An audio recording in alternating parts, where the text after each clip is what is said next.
Existe-t-il un lien entre l'affaire Manco, la guerre en Ukraine et le voyage d'Emmanuel Macron en Afrique? Alors, sans plus attendre, je vais vous répondre. La réponse est oui. 1000 fois oui. Il existe un lien, il y a un lien fort. Et si vous voulez connaître quelle est la nature de ce lien, vous êtes les bienvenus. Installez-vous.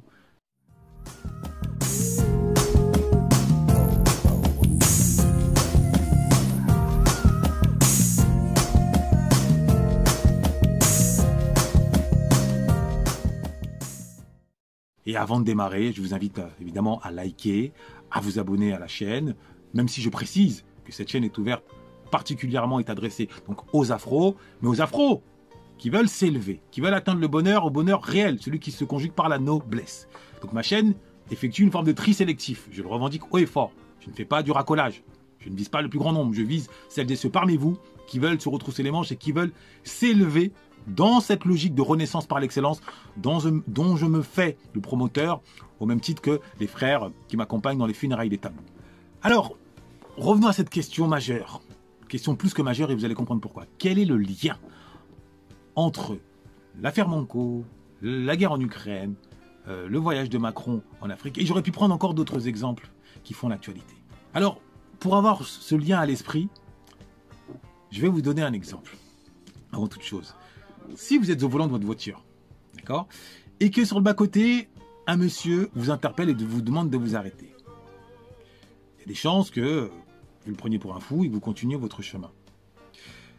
Maintenant, si ce même monsieur vous demande de vous arrêter et qu'il est vêtu avec un uniforme de policier, à ce moment-là, si vous n'avez rien à vous reprocher, c'est-à-dire si vous n'avez pas 50 kilos de coke dans le coffre, vous allez vous arrêter, n'est-ce pas?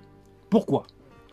Eh bien parce que vous avez vu un uniforme, mais surtout parce que dans votre imaginaire, l'image de l'uniforme égale l'autorité.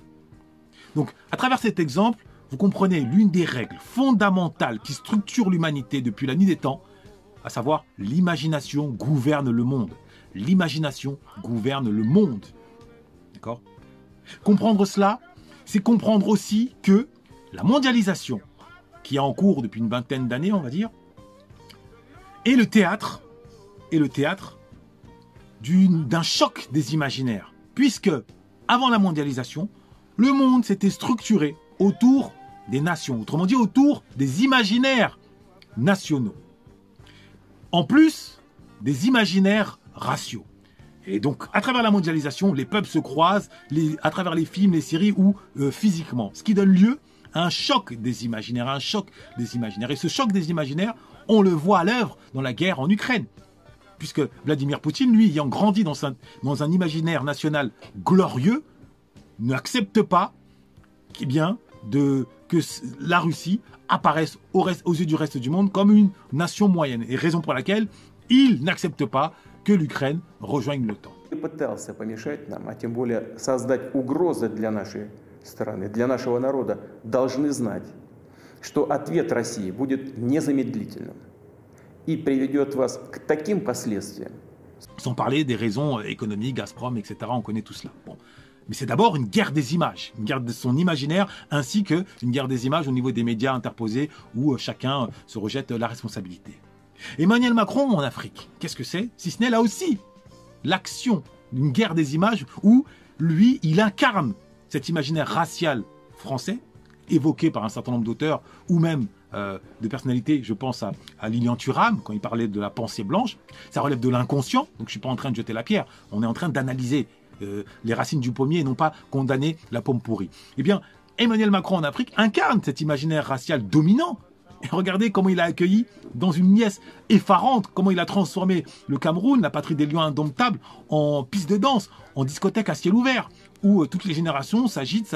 Alors certes, votre affamé n'a pas d'oreille, on leur a donné certainement des fonds pour créer cette image. Toujours est-il que lui, à l'échelle du monde, il apparaît comme président d'une nation impériale, puisqu'il a accueilli comme un empereur romain.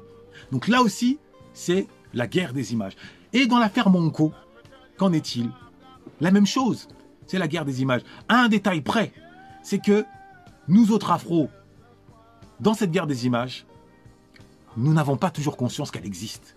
Bon nombre d'entre nous se contentent d'exister, se contentent d'être comme ils veulent être, en étant des instruments d'un imaginaire, par exemple, afro-américain du ghetto, qui leur cause du tort à l'échelle de la société, puisqu'ils adoptent les codes thug, mais ces codes-là, alors qu'eux, ils considèrent que c'est des codes agréables, cool, eh bien, à l'échelle de la société, c'est des codes de la violence, de la décadence, bref, des codes de la laideur et dont on veut se tenir éloigné.